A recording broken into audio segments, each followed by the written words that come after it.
नमस्कार, आदाब। आप देख रहे हैं बात मुद्दे की। मैं हूं रिजवान अहमद सिद्दीकी। लॉकडाउन 4 अब अंतिम चरण में है और अनलॉक 1 शुरू होने वाला है। लॉकडाउन धीरे धीरे खोला जाएगा। पहला चरण 15 जून तक और फिर 30 जून तक ये ऐलान हो गया है। लोगों के लिए राहत का विषय है। कुछ शिथिलता बरती जाएगी, लेकिन जो संक्रमित क्षेत्र हैं, कंटेनमेंट क्षेत्र हैं, वहाँ अभी भी किसी तरह की छूट नहीं दी जाएगी।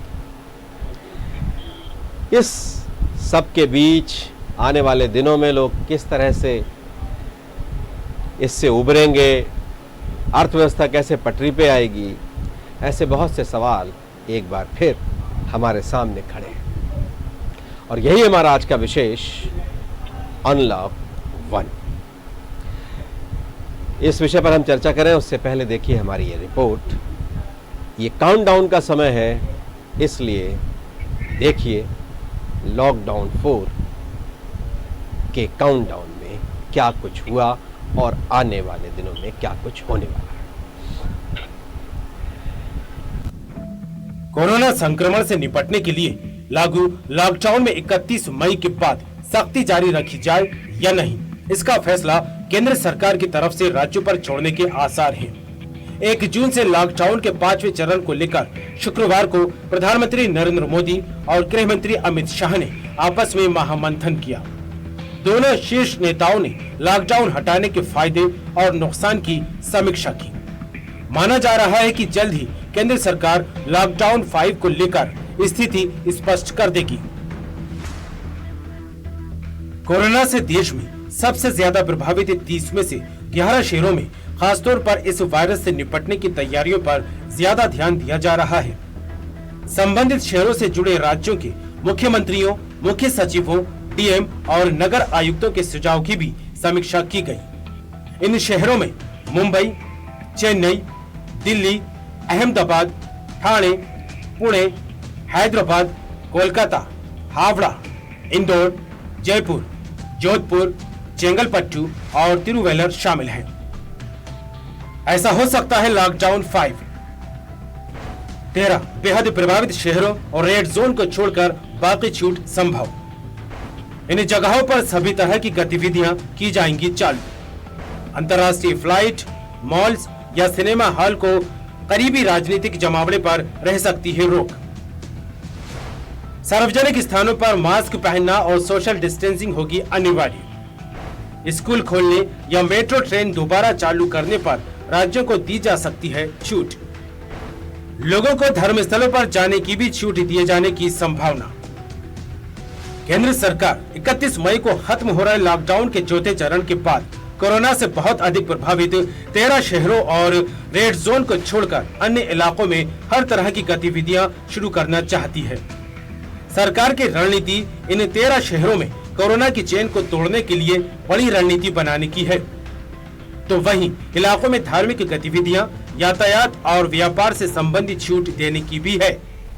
राज्यों के साथ तो कई तरह की रणनीतियां जिसका हम अनुमान लगा रहे थे, उससे आगे की भी चीज़ें हैं। अब रात 9 बजे से सुबह 5 बजे तक कर्फ्यू रहेगा और ज़िंदगी नए सिरे से पटरी पर आ जाए, अब इसके लिए बहुत ढेर सारी छूट और बहुत एहतियातों के साथ छूट दी जाएगी। 8 जून से धार्मिक स्थल भी खुलेंगे, शॉपिंग मॉल खुलेगा, लेकिन जिम या इस तरह की जो चीज़ें हैं, स्विमिंग पूल, वो अभी भी प्रतिबंध के दायरे में रहेंगे। इसके नतीजे क्या आते हैं, इसके बाद सरकार आने वाले दिनों में उसे नए सिरे से उसकी समीक्षा करेगी। जैसा कि हम जिक्र भी कर रहे थे कि प्रधानमंत्री और गृह मंत्री में लंबी मंत्रणा हुई, उसके बाद गृह मंत्रालय ने दिशा निर्देश जारी कर दिए। अर्थव्यवस्था बेपटरी हो गई है, हमारा जीडीपी माइनस पर जाने की आशंका है। तो अब नए सिरे से एक बार फिर एकजुट होकर संघर्ष का समय है और इस समस्या से उभरने का समय है। तो चलिए मैं परिचय कराता हूँ हमारे साथ हमारे मेहमान जुड़ गए हैं हमारे साथ कृष्ण गोपाल पाठक हैं जो भारतीय जनता पार्टी से हैं, विवियन खोंगल हैं कांग्रेस से, और वरिष्ठ पत्रकार आशीष दुबे हैं। आप सभी का बहुत बहुत स्वागत है। आशीष, अनलॉक की तैयारियां हो गई हैं, अनलॉक 1। तो अब आप अनलॉक 1 को कैसे देखते हैं, किस तरह से देखते हैं? लॉकडाउन 4 के बाद एक अब नई चीज़ें, अब इसे उल्टी गिनती की तरह भी देखा जा सकता है। अब धीरे धीरे सब कुछ खोलना है और आम जिंदगी को पटरी पर लाना है। कितना जोखिम है इसमें और कितना ज़रूरी है? देखिए, लॉकडाउन जो है इसको धीरे धीरे अब खोलने की कोशिश की जा रही है। ये अब सरकार के लिए सबसे जरूरी यही हो गया था कि चाहे राज्य हो या केंद्र हो, दोनों के लिए सबसे जरूरी है कि लॉकडाउन को धीरे धीरे खोला जाए, बल्कि इसको स्मार्ट लॉकडाउन में तब्दील किया जाए ताकि लोग अपना काम भी कर सकें, सावधानी भी रख सकें और आर्थिक गतिविधियां जो हैं कुछ हद तक, किसी हद तक चलें ताकि अर्थव्यवस्था का पहिया आगे बढ़े। तो इस नजरिए से लॉकडाउन 5 की अवधारणा जो है वो तैयार की जा रही है, जो हमें सूचना अभी तक लग रही है, और इसमें लग रहा है कि बहुत थोड़ा सा और लिबरल होगी इसमें सरकार। लेकिन लॉकडाउन किसी ना किसी रूप में मुझे लगता है अभी पूरे जून माह तक चालू ही रहेगा। एक निश्चित समय अवधि तक जो है पूरी चीजें लॉकडाउन रहेंगी। और दूसरी एक बात और है कि लॉकडाउन खोलने की जो बातें अब शुरू हुई हैं और इस पर जिस तरह की बहस लंबे समय से चल रही है, इसमें बहुत सारी बातों पर अभी क्लियरिटी आना बाकी है कि सरकार कैसे चाहती, क्योंकि एक इसमें चीज ये सामने आ रही है कि केंद्र सरकार अब राज्यों पे छोड़ रही है कि वो जैसे चाहें वैसे करें। अभी तक केंद्र सरकार सारे नियम बना रही थी, अब केंद्र सरकारों ने बहुत सारी चीजें राज्यों को डिसाइड करने के लिए कहा है। दूसरी तरफ यह है कि जब लॉकडाउन शुरू हुआ था मार्च में, तो 300, 350, 400 मरीज थे। आज जब लॉकडाउन को बहुत हम लिबरल करने जा रहे हैं तो हमारे पास 1.5-2 लाख मरीज हैं, मौतों का आंकड़ा बहुत ज्यादा है। तो इन दोनों चीजों के बीच में किस तरह सरकार रास्ता बनाएगी, किस तरह से अपने निर्णयों को, राज्य या केंद्र दोनों की बातें हैं, किस तरह से वो अपने निर्णयों को जस्टिफाई करेंगे, कैसे वो जनता तक को अपनी बात गले उतार पाएंगे, जनता कैसे भय को त्याग कर बाहर आएगी, ये बहुत सारी बातें हैं। और ये निश्चित तौर पर है कि खतरा टला नहीं है, खतरा बहुत ज्यादा है, संक्रमण बहुत है, केसेस बहुत हैं, मध्य प्रदेश में बहुत केस हैं, देश में बहुत केस हैं, उत्तर प्रदेश में, सब जगह स्थिति है। तो अब ये बात है कि सरकार को बहुत बड़ा दारोमदार होगा। मुझे लगता है सरकार एक बहुत बड़ा रिस्क लेने जाएंगी, जो भी सरकारें हैं वो बहुत बड़ा रिस्क लेंगी इसमें कि कैसे इनको सारी गतिविधियां भी चलें और लोग सुरक्षित रहें। तो ये मुझे लगता है कि ये सारी एक जरूरतों का, मजबूरियों का, बीमारी की आशंकाओं का एक पूरा के कॉकटेल है जो तैयार हो रहा है, और इसमें जनता को भी उतनी सावधानी रखनी है और सरकार को भी। और सरकार दोनों को सावधानी और जोखिम बढ़ा, लेकिन बिना जोखिम के अब चीज़ें ठीक करना भी मुश्किल है। और अब हालात जो है उसे काबू में लाने के लिए नए सिरे से बहुत ढेर सारी कवायद और बहुत ढेर सारी तैयारियां की जानी है। अब सरकार ने धीरे धीरे ये तालाबंदी ख़त्म करने के लिए, ताला खोलने के लिए एक योजना पर काम करना शुरू कर दिया है और 1 जून से वो अमल में भी लाया जाना है। विवियन, कैसे देखते हैं आप इन सारी चीज़ों को, और अब आप क्या मानते हैं कि ज़िंदगी सामान्य हो जाएगी? विवियन, आप इसे कैसे देखते हैं और आप क्या मानते हैं कि अब ज़िंदगी सामान्य हो जाएगी और आने वाले दिनों में लोग फिर अपनी रोज़मर्रा की ज़िंदगी से जुड़ जाएंगे? सावधानी तो बरतनी है, लेकिन ये भी ज़रूरी है। देखिए रिजवान सर, मैं इस बात को पहले भी, हम लोग एज ए कांग्रेस पार्टी, हम लोग इस बात को पहले भी बहुत ही संजीदगी से हम इस बात को कह चुके हैं कि जनवरी की शुरुआत में, जनवरी के अंत में जब पहला केस आया था भारत में, और 12 फरवरी को राहुल गांधी जी ने जब ट्वीट करके इसके दूरगामी परिणामों के बारे में और कोरोना के नेगेटिव इफेक्ट्स के बारे में जब सरकार को लगातार चेताया था, तब से लेकर आज तक हमने ये देखा है कि सरकार जो है कोरोना के मामले में हो, चाहे अर्थव्यवस्था को पटरी पर लाने की का सवाल हो, सरकार, केंद्र सरकार खासतौर से कहीं तक भी संजीदा दिखाई नहीं दी है और इसका खामियाजा आज देश भुगत रहा है। शुरुआत में आपको ध्यान होगा कि जब हम लोगों ने इस बात को बहुत ही पुरजोर तरीके से जब कोरोना वायरस के इफेक्ट्स को हमने सामने रखा था और खास तौर से देश की अर्थव्यवस्था को बारीकी से समझने वाले जितने भी अर्थशास्त्री हैं, चाहे वो इंटरनेशनल हमारे इकोनॉमिस्ट हो, चाहे देश के हमारे अर्थशास्त्री हो, सभी ने जिस प्रकार से गरीबों के खातों में डायरेक्ट कैश ट्रांसफर की बात की थी, छोटे और मझोले उद्योगों को संबल देने की बात की थी, बजाय उसके आपने एक पैकेज घोषित करके जिस प्रकार से लोन्स को बढ़ावा देने का प्रयास किया है और डायरेक्ट कैश ट्रांसफर से आप बचते हुए नजर आए हैं, इस बात को लेकर देश से इनको माफी मांगनी चाहिए। इसका कारण था क्यों भारत देश और विदेश के अंतरराष्ट्रीय ख्याति प्राप्त अर्थशास्त्री इस बात को कह रहे थे कि डायरेक्ट कैश ट्रांसफर की आवश्यकता सबसे ज्यादा है। वो इसलिए क्योंकि नीचे के लेवल पे जब तक लोगों के पास कैश भरपूर नहीं होगा, तब तक निचले स्तर पर आर्थिक गतिविधियां जो है वो नहीं बनेंगी, और आर्थिक गतिविधियां नहीं बनेंगी तो डिमांड नहीं बनेगी, और डिमांड नहीं बनेगी तो कहीं ना कहीं सप्लाई चेन के ऊपर जो है इसका असर आएगा। ये बात कांग्रेस पार्टी लगातार एक विपक्ष के रूप में, एक सजग विपक्ष के रूप में हम लोग कहते आ रहे हैं, लेकिन केंद्र सरकार ने इस बात पर बिल्कुल गौर नहीं किया और आज केंद्र सरकार अपना सारी जवाबदारी को जो है, अपनी सारी जिम्मेवारी को जो है राज्यों के ऊपर डाल रही है। अधिकतर राज्यों में भारतीय जनता पार्टी की सरकार है, लेकिन मैं आपको इस दावे के साथ कह सकता हूं कि भारतीय जनता पार्टी भी केंद्र के इस रवैये से जो है वो नाखुश है। हमारे मध्य प्रदेश की यदि हम बात करें, लाखों की संख्या में प्रवासी मजदूर आया है मध्य प्रदेश के अंदर। अव्यवस्थाओं का आलम हमने देखा, छोटे छोटे बच्चों की हमने स्थिति देखी, बुजुर्गों की, प्रवासी मजदूरों की हमने स्थितियां देखी। हमने आज जिस प्रकार से छोटा और मझोला हमारा जो व्यापारी और हमारा जो उद्योग, छोटा और मध्यम वर्ग का जो हमारा उद्योगपति मित्र है, भाई है हमारा, वो बुरी तरीके से कमर टूट चुकी है। अगर आप पिछले 2019 और 20 के वित्तीय वर्ष की मैं बात करूं रिजवान भाई, तो 2019-20 का वित्तीय वर्ष का डेटा अभी जारी हुआ है। 3.5% जीडीपी की दर से हम दौड़ रहे थे, और इसका कारण कोरोना नहीं था, कोरोना के पहले की बात मैं बता रहा हूं। इसका कारण मोदी सरकार की फेल्ड जो है पॉलिसीज रही है, और नोटबंदी और बुरी तरह से लागू किए हुए जीएसटी के नतीजे आज सामने आ रहे हैं।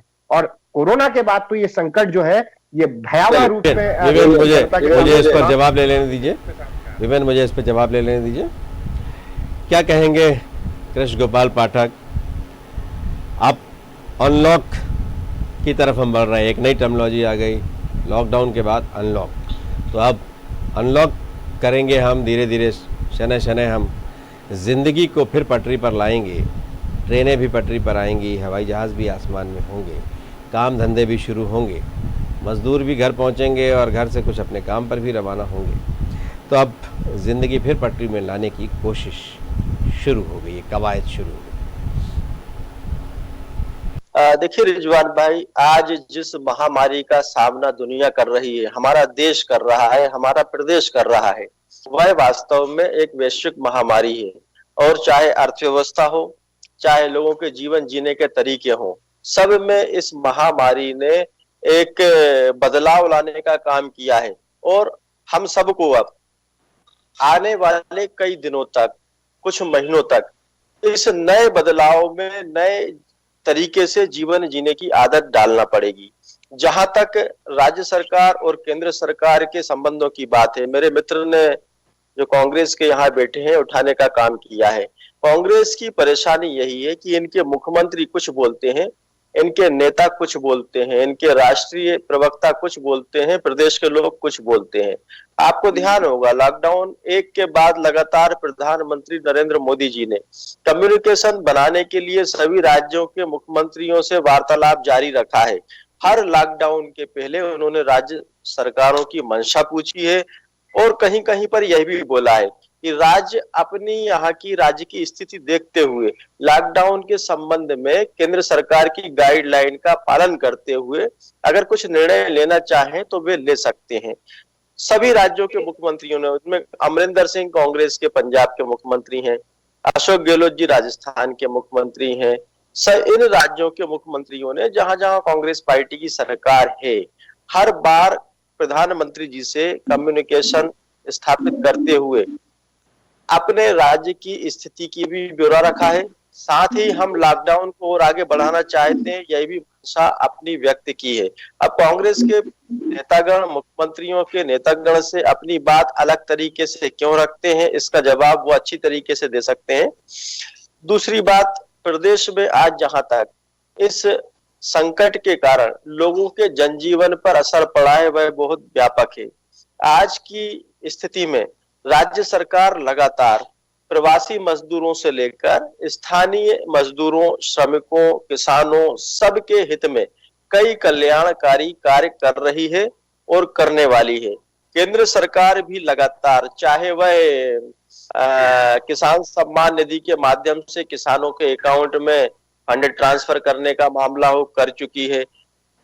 महिलाओं को गैस सिलेंडर देने का मामला हो, उसके लिए जो भी सारी गाइडलाइन और फंड ट्रांसफर सब उनके अकाउंट में सब कर चुकी है।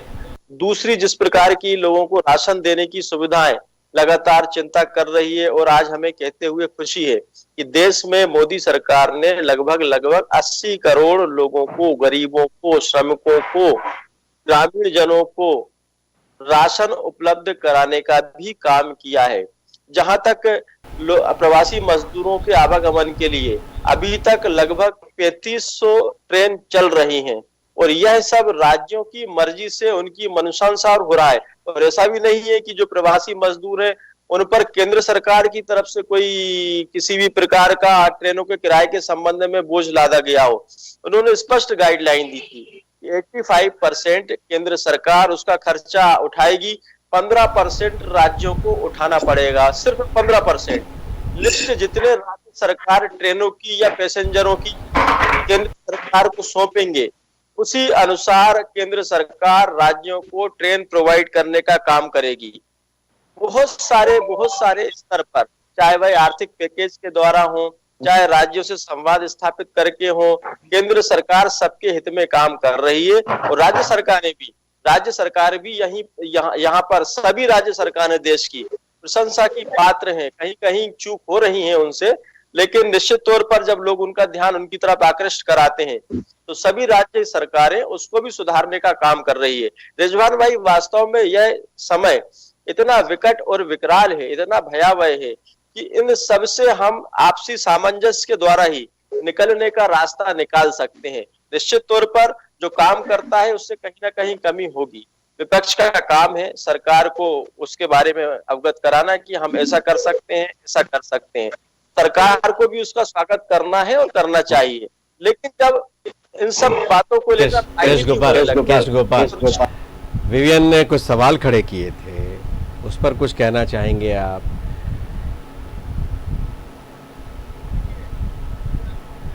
राज्य सरकार कांग्रेस के जहां जहां हैं उनके मुख्यमंत्री कुछ बोलते हैं। मुख्यमंत्री प्रधानमंत्री नरेंद्र मोदी जी के साथ आपसी संवाद स्थापित करके, कम्युनिकेशन बनाकर अपनी बात रखते हैं और प्रधानमंत्री से बोलते हैं कि लॉकडाउन बढ़ाइए। मुख्यमंत्री लगातार कांग्रेस पार्टी के जो संबद्ध राज्य हैं उनसे संबंधित मुख्यमंत्री लगातार अपनी बात रखकर केंद्र सरकार के सामने अपना पक्ष रखने का काम कर रहे हैं। अब वो कुछ आने वाले दिनों में जाहिर है हमने एक बड़ा कदम उठाने की हमने शुरुआत की है, हम उसकी बात कर रहे हैं, हमने निर्णय लिया है। तो अब आने वाले दिनों में चुनौती और जोखिम बहुत होंगे, इसलिए कि प्रवासी तो मैं नहीं कहूँगा उन्हें, जो मज़दूर हैं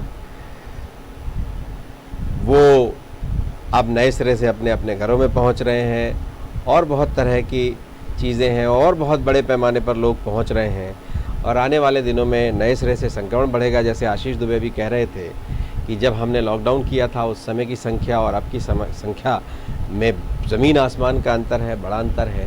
तो ऐसे समय में अब इन सारी चीज़ों से और ये जोखिम जो ले रहे हैं हम, उसमें हम क्या तैयारियां हैं हमारी और कैसे उसको आगे हम अमल में लाएंगे? रिजवान भाई, जहां तक मध्य प्रदेश सरकार की बात है, मध्य प्रदेश सरकार स्थिति पर नजर रखते हुए हर गांव में वहां के श्रमिक को, मजदूर को, गरीब को, वंचित को बहुत सारी योजनाओं के माध्यम से, चाहे मनरेगा हो, उसी गांव में रोजगार उपलब्ध करवाने की दिशा में बढ़ रही है। और हमें कहते हुए खुशी है कि अभी तक 21 लाख लोग अपने ग्राम में रोजगार पा रहे हैं। उनका आंकड़ा बढ़ाकर हम सर्वे भी करवा रहे हैं, लगभग 40 लाख लोगों तक पहुंचाएंगे। और जो 21 लाख अभी काम पा रहे हैं वो पिछले साल की तुलना में 10 लाख ज्यादा है, यानी कि पिछले साल 11 लाख लोग अपने गांव में काम पा रहे थे, अब उनकी संख्या 21 लाख हो चुकी है। अभी तक मजदूरों, अप्रैल से मई तक 1163 करोड़ रुपए मजदूरों के खाते में ट्रांसफर भी हो चुके हैं, जो वहां पर लोगों को रोजगार मनरेगा के माध्यम से मिल रहा है। केंद्र सरकार जो बाहर से सवाल इस जोखिम से था, मैं आपके पास एक बार फिर लौटूंगा। कृष्ण गोपाल, मैं आपके पास एक बार फिर लौटूंगा। मेरा जो सवाल था वो जोखिम से निपटने पर कैसे निपटेंगे।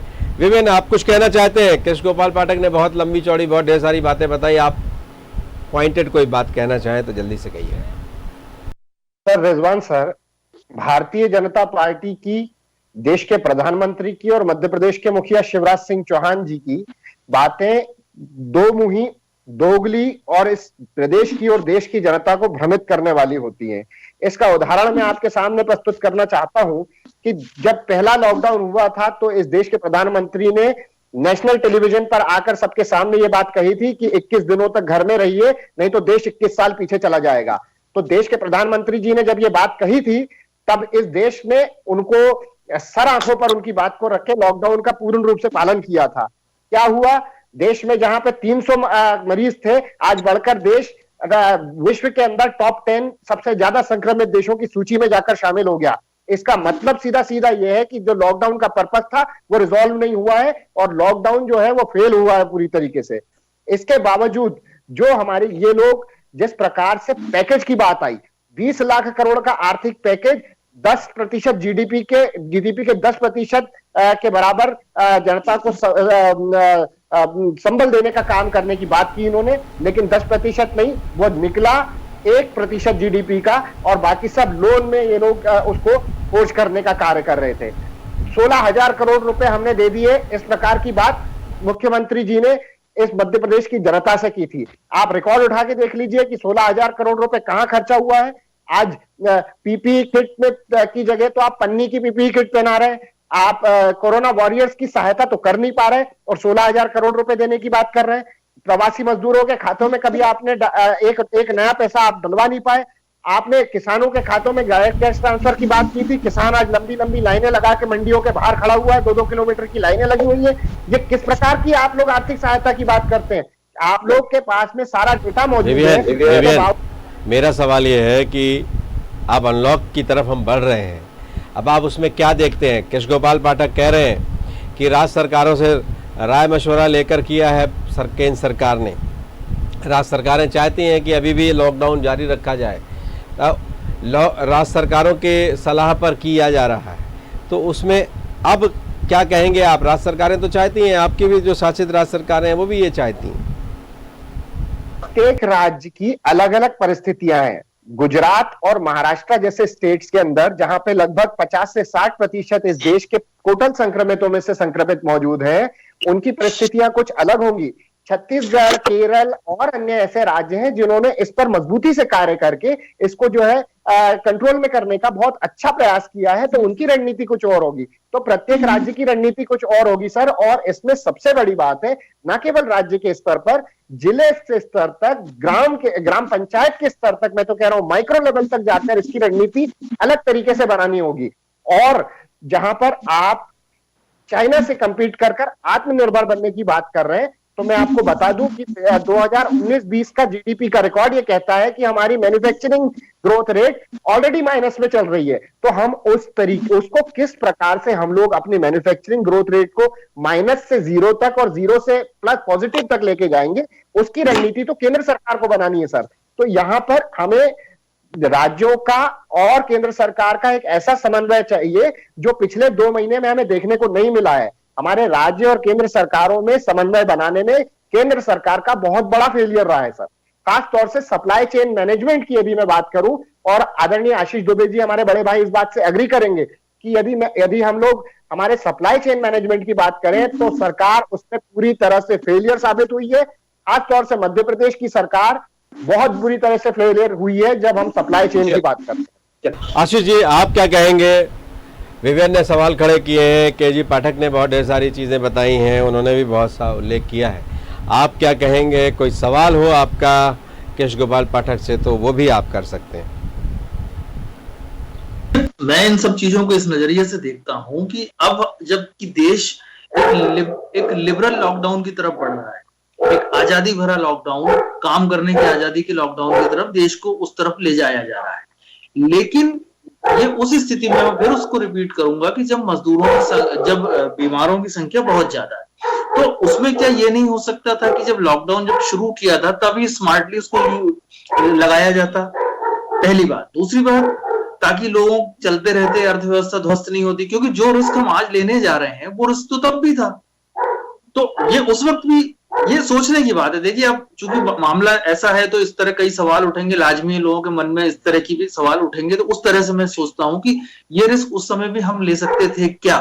दूसरी बात यह है कि अगर ऐसा होता तो हो सकता है प्रवासी मजदूर भागते नहीं, हड़कंप नहीं होता, और ये देश ने जो एक बहुत खराब सा एक जो दृश्य देखा है, 1-1.5 महीने तक भूख से बिलबिलाते बच्चे लोग, शायद ये नहीं होता।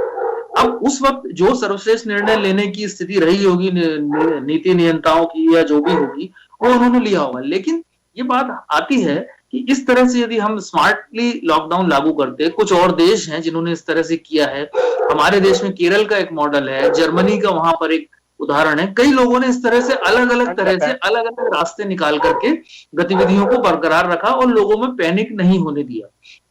आज की तारीख में जब लोग बाहर आ रहे हैं, काम कर रहे हैं, तो वो उतने ही खतरे में बाहर हैं जितने आज हैं। ये जरूर एक डरने की बात हो जाती है, डराने की भी मान ली जा सकती है कि साहब यदि लॉकडाउन नहीं होता तो मरीज जो हैं वो 8-10 लाख होते या जो भी ऐसा आंकड़े आते हैं। तो अब ये सारी चीजें सब ये सोचने की बातें हैं, या इसको हम आशंकाएं भी कह सकते हैं। लेकिन मेरा ये उसमें बात है कि बहुत सारी चीजें जो है इस बीच में गड़बड़ हुई है। देश का जो पूरा जो अंदरूनी जो एक इंफ्रास्ट्रक्चर था वो ध्वस्त हो गया है, लोग परेशान हो गए। अब लाखों लोग जो है शहर छोड़ के गांव चले गए हैं। अब आज गतिविधियां आप शुरू कर रहे हो तो वो कैसे गांव से अब कल शहर वापस आ जाएंगे? वो 6 महीने 8 महीने 10 महीने अब इंतजार करेंगे, वो कैसे आएंगे? तो देश के जो उद्योग होंगे बड़े शहर के, मसलन दिल्ली या गुड़गांव या जहां भी करेंगे, वो कैसे रन कर पाएंगे पूरी तरह से? तो बहुत सारी चीजें आ रही हैं। यदि ये व्यवस्थाएं उस वक्त की जाती या उसके बाद धीरे धीरे ग्रेजुअली उसको शुरू किया जाता, चीजों को रोका जाता, तो हो सकता है कि कुछ बेहतर होता। हम ये नहीं कहते हैं कि बहुत सारा सब ध्वस्त कर दिया गया है, इरादतन कोई खराब निर्णय नहीं लेता है, लेकिन कई बार कुछ चीजें ऐसी हो जाती हैं कि जिन पर एक जवाब की जरूरत महसूस होने लगती है। अब लेकिन जब लोग सामने आएंगे, लोग अपने हौसलों से आगे आएंगे, और सबसे बड़ी बात यह है कि इस पूरे मामले में सरकारें जो हैं, राज्य भी और केंद्र भी, अब लोगों को उनके भरोसे पर उनकी इम्यूनिटी पे छोड़ रही है। एक तरह से हर्ड इम्यूनिटी बनाने की जो बात आ रही है वो यही है कि अगर आपकी इम्यूनिटी मजबूत, आप लोग बाहर जाएंगे और उन कोरोना संक्रमितों के बीच में जो एक स्टडी आई थी कि वो कोरोना संक्रमित आपस में मिलेंगे जुलेंगे तो उनके बीच में एक हर्ड कम्युनिटी बनेगी, वो अपने आप उसका मुकाबला करने का उनका एंटीबॉडी बनेगा। तो इस तरह का रिस्क लिया जा रहा है। तो ये रिस्क ठीक है, भारत को मामले में इसलिए माना जाता है कि भारत की आबादी युवा है, बहुत सारे लोग यहाँ युवा हैं, तो वो शायद प्रभावित नहीं होंगे, लेकिन बुजुर्गों और बच्चों पर जो खतरा है वो भी रहेगा, और युवाओं पे भी, सभी उम्र पे रहेगा। तो बहुत सारी बातें आएंगी इस बीच। और जो सप्लाई चेन की जो बात आई थी कि सप्लाई चेन देश भर में टूट गई है, तो वो सप्लाई चेन बनाने के लिए भी अब ये मशक्कत होगी, क्योंकि उसकी बहुत सारी बड़ी जो कड़ी है वो शहर छोड़ के गांव जा चुकी है, जो उस बीच में उनका उपयोग होता है। तो इसको बहुत जल्दी खड़ा करना पड़ेगा और लोगों में विश्वास पैदा करना पड़ेगा, सबसे पहले केंद्र को और राज्य को। तो सबसे पहले मुखिया के तौर पर जिम्मेदारी केंद्र के पास आएगी कि वो तेजी से उस विश्वास को तुरंत बहाल करें। बिल्कुल, कैसे करेंगे बहाल केश गोपाल पाठक? बहुत बड़ी चुनौती है।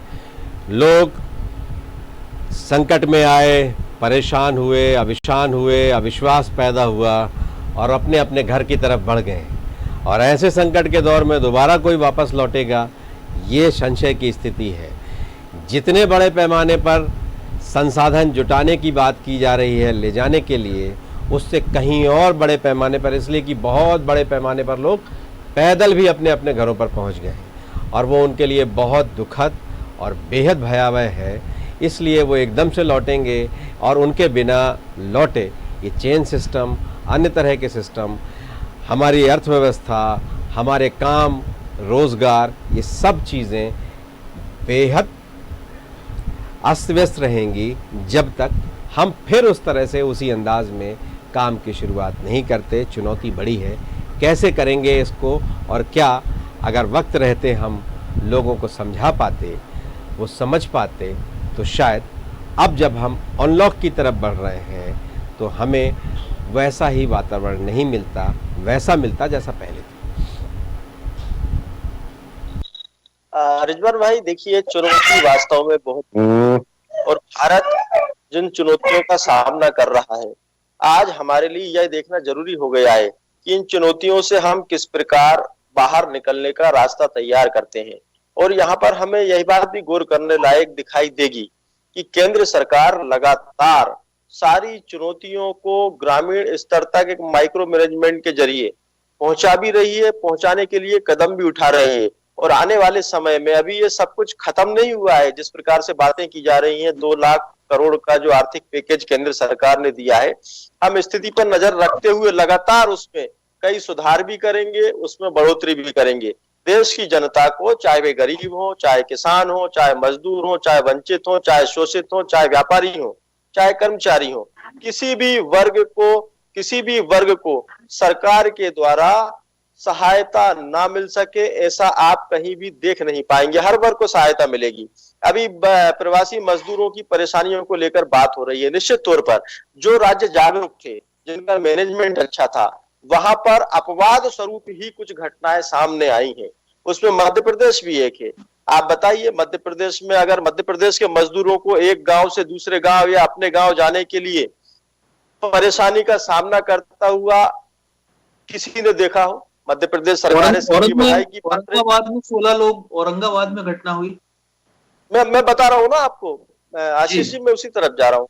जितनी भी घटनाएं देश में प्रकाश में आई हैं और जिनके कारण सारे इस कवायद को और घटनाक्रम को बदनामी का सामना करना पड़ा है, वह महाराष्ट्र के कारण आई हैं। औरंगाबाद से मजदूर मजदूरों के परिजनों ने कहा कि उन्होंने मध्य प्रदेश में जो अफसर बनाए गए थे, नोडल अफसर, उनसे संपर्क साधने की कोशिश की और उन्हें रिस्पांस नहीं मिला, इसलिए वो पैदल चल दिए। तो पाठक साहब, बहुत बड़े पैमाने पर बहुत तरह की चीज़ें एकदम से इंतज़ाम करने की स्थिति थी, तो जाहिर है कि सब कुछ आप सही नहीं कर सकते और बेहतर करने की कोशिश, बेहतर करने का प्रयास जो है वो, उसकी चर्चा तो हो सकती है, लेकिन पीठ नहीं थपथपाई जा सकती। बोलिए। पूरी होने दें, आपको जवाब मिलेगा। महाराष्ट्र में जो मजदूर काम करते हैं, निश्चित तौर पर वह महाराष्ट्र सरकार की ड्यूटी बनती है कि वो जिस राज्य के मजदूर है, चाहे सरकार की ड्यूटी बनती है वो नोडल अधिकारियों से संपर्क करेंगे। महाराष्ट्र के औरंगाबाद से, मुंबई से डायरेक्ट मध्य प्रदेश की सरकार मजदूरों को नहीं निकाल सकती। मध्य प्रदेश की सीमा ये जो चर्चा के लिए अफसरों को जिम्मेदारी दी गई थी, वो क्या था? वो चर्चा के लिए अफसरों को जिम्मेदारी दी गई? नहीं, मध्य प्रदेश के अफसरों को मैं बोल रहा हूँ, मध्य प्रदेश के अफसरों के नाम चलाए हमने, बाकायदा प्रसारित किए। तो राज्य बांटे गए थे कि राज्य भारी होंगे, अलग अलग राज्य बांटे गए थे उन्हें। देखिए, मेरी बात आप सुन पाएंगे तो ही मैं जवाब दे पाऊंगा। बिल्कुल, अगर बीच में सारे लोगों के लिए सवाल पूछेंगे तो फिर आप ही बोलते रहिए, मैं चुपचाप बैठ जाता हूँ। रिजवान भाई, महाराष्ट्र में मत होइए, सवाल का जवाब दीजिए। याद दिला रहे हैं आप, जो कुछ कह रहे हैं उसमें याद दिला रहे हैं आपको कुछ चीजें। जी रिजवान भाई, मध्य प्रदेश इसका आदर्श उदाहरण है। मध्य प्रदेश में अगर किसी दूसरे राज्य का मजदूर बसता है, काम करता है, तो मध्य प्रदेश से जो उसको वापस जाना पड़ा है वो पैदल नहीं जाना पड़ा है। आपको ऐसे 1-2 अपवाद जरूर मिल जाएंगे, लेकिन ऐसे उदाहरण आपको देखने को नहीं मिलेंगे। महाराष्ट्र में जिस प्रकार से मिसमैनेजमेंट रहा वहां की सरकार का, राहुल गांधी जी तक ने पल्ला झाड़ लिया कि हम क्या करें, हमारी सरकार जरूर है लेकिन मुख्यमंत्री हमारा नहीं है, हम निर्णय लेने की स्थिति में नहीं है। जब राहुल गांधी जी से महाराष्ट्र के संदर्भ में प्रश्न पूछा जाता है तो वो पल्ला झाड़ लेते हैं। आज ऐसी क्या बात है कि देश भर में के 43% संक्रमित महाराष्ट्र के हैं। आज ऐसी क्या बात है कि जितने भी मजदूरों का पलायन हुआ है और जिन्होंने इस दर्द को भुगता है, सहा है पैदल चलने का, उसमें 68% सिर्फ महाराष्ट्र राज्य से संबंधित मजदूर हैं, जो महाराष्ट्र राज्य में रहकर महाराष्ट्र के विकास के लिए अपना योगदान दे रहे थे। वहां की सरकार उनका एक निश्चित टाइम में क्यों नहीं चिंता कर पाई? उनकी मानसिक स्थिति घबराने की स्थिति में आ गई। उसका जवाबदार महाराष्ट्र सरकार है और महाराष्ट्र सरकार को इस बात को मानते हुए आगे भी अभी भी हम देख रहे हैं कि महाराष्ट्र सरकार की कार्यप्रणाली में कोई बहुत ज्यादा अंतर नहीं आया है। कांग्रेस पार्टी को चाहिए कि उनका शासित राज्य है, उनकी समर्थन की सरकार है, सबसे पहले वहां पर व्यवस्थाएं बनाए।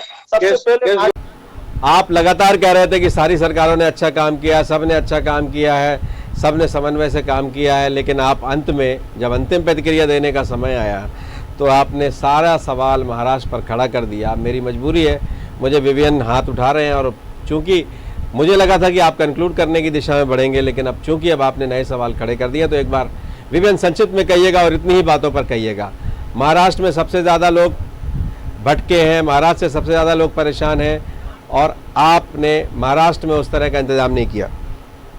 बड़े ही दुख और दुर्भाग्यपूर्ण बात है कि जब कोई स्कूल का बालक अपनी कक्षा में फेल हो जाता है तो वो कभी किताबों को और कभी दूसरी तरफ ध्यान को डाइवर्ट करने का प्रयास करता है अपने फेलियर को छुपाने के लिए। उसी प्रकार हमारी केंद्र सरकार और मध्य प्रदेश की सरकार जो है ये कभी जमातियों पे, कभी बंगाल पे और कभी महाराष्ट्र के ऊपर जो है अपने ध्यान को डाइवर्ट करने के लिए, अपने फेलियर को, अपनी असफलताओं को डाइवर्ट करने के लिए ये कार्य करते हैं। महाराष्ट्र से बदला लेने का प्रयास कर रहे हो क्या? महाराष्ट्र पाकिस्तान में? और क्या आपकी महाराष्ट्र वो जो जिक्र कर रहे थे, अगर आप उसी पर जवाब देंगे तो बेहतर होगा। वो जो जिक्र कर रहे थे, उन्होंने जो आरोप लगाया उस पर आप जवाब दे दीजिए बस। आप मेरी बात सुन लीजिए। जिस महाराष्ट्र ने आपके लाखों मजदूरों को, मध्य प्रदेश के स्वर्णिम तथाकथित स्वर्णिम मध्य प्रदेश के लाखों मजदूरों को जॉब देकर उनको उनकी आर्थिक स्थिति को मजबूत करने का काम किया, अगर इतने स्वर्णिम मध्य प्रदेश थे तो इतनी इस लेवल का पलायन क्यों होता था महाराष्ट्र में? क्यों जाते थे? महाराष्ट्र वालों ने आपको क्या पीले चावल देके इनविटेशन दिया था कि आइए हमारे यहाँ? महाराष्ट्र ने माकूल इंतजाम नहीं किया विवेक, महाराष्ट्र ने माकूल इंतजाम नहीं किया, इसका जवाब दीजिए जो कृष्ण गोपाल पाठक कह रहे हैं। ट्रेन भारतीय रेलवे क्या महाराष्ट्र सरकार के अधीन है? पूछना चाहता हूं इनसे मैं। भारतीय रेलवे क्या महाराष्ट्र सरकार के अधीन है? जब आपने 27 दिनों बाद आपने ट्रेनें चलाने का इंतजाम किया तो पहले दिन क्यों निर्णय नहीं लिया? तत्काल निर्णय क्यों नहीं लिया? महाराष्ट्र का दोष देने से आप अपनी असफलताओं को छुपा नहीं सकते। और आप गुजरात पर नहीं आते। गुजरात में भी हमारे मध्य प्रदेश का लाखों की संख्या में मजदूर काम करता है। ये कभी गुजरात का नाम नहीं लेंगे क्योंकि वहां पर भारतीय जनता पार्टी की सरकार है। गुजरात सबसे बड़ा फेलियर मॉडल रहा है कोरोना की दिशा में कार्य करने में। महाराष्ट्र पर दोष देने से काम नहीं होगा। महाराष्ट्र में संक्रमितों की संख्या ज्यादा इसलिए हो सकती है क्योंकि इंडिया का सबसे बड़ा इंटरनेशनल एयरपोर्ट मुंबई में है और इसीलिए मुंबई के से वहां पर संक्रमण थोड़ा ज्यादा जरूर हो सकता है। लेकिन आप अपनी असफलताएं छुपाने के लिए, खासतौर से केंद्र सरकार की असफलताएं छुपाने के लिए महाराष्ट्र पर दोष दें क्योंकि वहां पर आपकी सरकार नहीं है, इससे ज्यादा दुर्भाग्यपूर्ण और दोगली और दोमुही नीति और कुछ नहीं हो सकती। ये दोगला शब्द आप बार बार उपयोग, आप बहुत युवा हैं, होनहार हैं और मुझे लगता है इसके लिए और भी बहुत ढेर सारे शब्द हैं, चर्चा में और बहुत ढेर सारे शब्दों का इस्तेमाल किया जा सकता है। चलिए कृष्ण गोपाल कुछ कहना चाहते हैं, जल्दी कहिएगा, मेरे पास समय नहीं बचा है। रिजवान भाई, मैं सिर्फ आधे मिनट में अपनी बात खत्म करूंगा। केंद्र सरकार ने, महाराष्ट्र सरकार ने केंद्र सरकार से बोला कि हमें 300 ट्रेनों की जरूरत है। अभी 5 दिन पहले केंद्र सरकार ने बोला आप लिस्ट दीजिए। रात में 12 बजे, 1 बजे, 1:15 बजे, 1:30 बजे, 3 बजे, 4:30 बजे पीयूष गोयल खुद लगातार ट्वीट करते रहे, अभी तक हमें लिस्ट नहीं मिली है, लिस्ट नहीं मिली है। उनका कहना था कि लिस्ट मजदूरों को नहीं है। आपको लगता नहीं है? आपको लगता नहीं है? एक रेल मंत्री बार बार ट्वीट करता है, पूरी रात ट्वीट करता है और हर ट्वीट का इंतजार करता है पूरी रात में। आपको लगता नहीं है सियासत है? सिर्फ 46 गोपाल पाठक, ये क्यों नहीं बताया जाएगा कि केंद्र ने बसों से लाने की अनुमति दी लेकिन उस समय ट्रेन नहीं चलाई। बस से कितने लोग लाएंगे आप एक बस में? 10, 15, 20। और संक्रमण का कितना बड़ा खतरा है, दुर्घटना का कितना बड़ा खतरा है, लेकिन ट्रेन नहीं चलाई हमने। ट्रेन तो जब कई तरह की सियासत शुरू हो गई, मीडिया में बहुत बड़े पैमाने पर कवरेज शुरू हो गई, तब हमने ट्रेन चलाई। ट्रेन का एक सर्कुलर भी जारी किया था महाराष्ट्र मुंबई रेलवे ने, लेकिन उसके बाद वो भी नहीं हुआ, उसको भी लेकर बहुत हंगामा हुआ था। तो ऐसी जो चीज़ें हैं इसकी जिम्मेदारी सामूहिक तो हो सकती है ना, अकेले तो नहीं ली जा सकती, या अकेले थोपी नहीं जा सकती। अब पीयूष गोयल साहब ये उम्मीद करते हैं कि उद्धव ठाकरे या महाराष्ट्र सरकार पूरी रात काम करे, 4 बजे भी आपका ट्वीट देखे, तो ये किस तरह की सियासत है? दिन में करना था, टेलीफोन कर देना था, टेलीफोन करके बात करना चाहिए था, लेकिन ये ट्वीट करके सिर्फ जनता को बताया जा सकता है। सरकार तो ट्वीट से काम नहीं करती ना। हाँ बोलिए आप ही। रिजवान भाई, रात में 8:30 बजे महाराष्ट्र सरकार का एक वक्तव्य आया कि हमें 300 ट्रेनों की जरूरत है। 8:45 बजे रेल मंत्रालय ने महाराष्ट्र सरकार से जानकारी मांग ली कि 300 ट्रेन कहाँ कहाँ लगना है, आप उसकी सूची दे दीजिए। उसके बाद पीयूष गोयल जी लगातार, चाहे सोशल मीडिया के माध्यम से हो या टेलीफोन के माध्यम से, ट्विटर के माध्यम से हो, महाराष्ट्र सरकार को रात में 4:30 बजे तक संपर्क करते रहे, लेकिन वो लिस्ट नहीं दे पाए। सिर्फ उन्होंने एक बातों का एक सुतंगा छोड़ दिया कि हमें 300 ट्रेनें चाहिए, पूरी रात करते रहे और रातों रात ट्रेनें भटकती भी रही। पीयूष गोयल ने उस पर कोई जवाब नहीं दिया अभी तक। ट्रेनें भटकती रही, उसका ट्वीट कर देते 7-8 बार तो अच्छा लगता। ट्रेनों की 46 ट्रेनों की, मैं इस पर भी नहीं जाना चाहता हूँ। जो गलतियां होना थी वो हो गई। मैं महाराष्ट्र सरकार से अब अपील करता हूँ कि आप जो गलतियां अब सुधारने का अभी समय है। आप देश के जो मजदूर महाराष्ट्र में, वो ये पलायन, मेरे मित्र बात कर रहे हैं, कोई अभी 5-7 साल में शुरू नहीं हुआ है। ये पलायन तो 1947 और उससे पहले से चालू हो गया था। बाहर के लोग मुंबई में काम करने लगे। आप जरा तीसरी बात, मुंबई ने मेरे पास समय नहीं है। आशीष दुबे राज्य सरकार, अब रुक जाएं आप दोनों लोग। आशीष दुबे कंक्लूड कर दीजिए इस सारी चर्चा को। आपने दोनों की बातें सुनी, बड़ी अच्छी बात हो रही थी, सियासत कम हो रही थी, मेरे ख्याल से आरोप प्रत्यारोप की सियासत कम हो रही थी, लेकिन अंतिम चरण में दोनों ने जमकर आरोप लगा लिए। अब आप कुछ कह दीजिए, इसलिए कि रेलवे बहुत तत्पर है, बहुत अच्छा काम कर रही है, राज्य सरकारें बहुत अच्छा कर रही हैं, कहीं राज्य सरकारें अच्छा काम नहीं कर रही हैं, कहीं अच्छा हो रहा है, कहीं अच्छा नहीं हो रहा है, ऐसे बहुत ढेर सारे सवाल हैं। लेकिन इन सब के बीच अब हमें किस दिशा में बढ़ना है? देखिए, सबसे बड़ी दिशा में मुझे लगता है कि केंद्र सरकार को सबसे बड़ी जो दिशा होनी चाहिए वो एक अभिभावक की तरह एक समन्वयक की होनी चाहिए। उनको सबसे पहले समन्वय बनाना चाहिए। महाराष्ट्र को अलग थलग करके उसको दोषी बना करके कोई चीज हासिल नहीं होंगी, राजनीति हासिल होगी। देखिए, आप महाराष्ट्र को लगातार आरोप कर रहे थे और 4 दिन पहले महाराष्ट्र में सत्ता परिवर्तन की बातें और बयान आने लगे। तो ये बड़ा खराब समय है और इस खराब समय में इस तरह के राजनीतिक प्रयोग जो कई राज्यों में पहले कभी हुए हैं, उस तरह से बातें नहीं होनी चाहिए। महाराष्ट्र को ज्यादा से ज्यादा असिस्टेंस केंद्र से इसलिए भी मिलना चाहिए क्योंकि महाराष्ट्र एक बड़ा औद्योगिक राज्य है और जो देश की अर्थव्यवस्था में बहुत बड़ा योगदान देता है। उस परिस्थिति में महाराष्ट्र को इस तरह से अलग थलग अभी नहीं काटना चाहिए। ये बात अलग है कि महाराष्ट्र में, खासतौर पर मुंबई में बहुत ज्यादा मरीज कोरोना के पेशेंट आए, लेकिन आप देखिए कि मुंबई की आबादी क्या है, 1.5 करोड़ से ज्यादा की आबादी है। आबादी क्या है और मुंबई में जांच बहुत है, ये भी एक तर्क दिया जाता है। मुंबई का पड़ोसी राज्य गुजरात, वो भी लगभग उसी तरह से मरीजों पे आ रहा है। तो किसी इस तरह से राज्यों को बांटा नहीं जाना चाहिए। गुजरात और महाराष्ट्र को भरपूर मदद दे करके इस विपदा से उबारा जाना चाहिए क्योंकि दोनों ही अर्थव्यवस्था के बड़े एक योगदान करता है। तो इसलिए इन चीजों में आशीष भैया डोर टू डोर विवियन आप बीच में मत बोलिए, विवियन आप बीच में मत बोलिए जी। तो यही सबसे बड़ी जरूरत है कि किसी भी राज्य को अलग काटने की जरूरत नहीं है, बल्कि किसी राज्य देश ने अच्छा किया है तो उदाहरण को पेश किया जाए। पीयूष गोयल की जो बात है, मैं कहूंगा पीयूष गोयल जो ट्वीट पर इतने सक्रिय थे, वो तो खुद महाराष्ट्र राज्य के हैं, वो रेल मंत्री हैं और खुद महाराष्ट्र को बिलोंग करते हैं। तो ज्यादा संवेदनशीलता दिखा देनी चाहिए। किसी और दल की सरकार है, इसको लेकर के उसको अलग थलग करने की कोशिश ना हो तो बेटर है, क्योंकि ये दौर जो है अगला कुछ समय, जब तक इसका वैक्सीन नहीं मिलता है और जिंदगी पूरी तरह से बहाल नहीं हो पाती है, तब तक इन बातों को थोड़ा सा इधर रख के किया जाए तो ज्यादा अच्छा उदाहरण पेश होगा। आप तीनों मेरे साथ जुड़े, आपका बहुत बहुत धन्यवाद। तो बस सवाल यही है कि अब अनलॉक होने की तैयारी शुरू हो चुकी है। 1 तारीख से जनता के लिए कुछ राहत की बातें हैं, लेकिन ये राहत आफत ना लाए, इसलिए हमें सावधानी बहुत बरतनी पड़ेगी, हमें सावधान रहना होगा, डिस्टेंस बनाकर चलना होगा, काम तो करना ही है, ज़िंदगी उसी तरह से चलानी है, कोरोना के साथ जीना सीखना है और सावधानी बहुत ज़रूरी है। सावधानी हटी और दुर्घटना घटी। हम आइंदा यही कोशिश करें कि ऐसी नौबत फिर ना आए कि हम लॉकडाउन की तरफ बढ़े।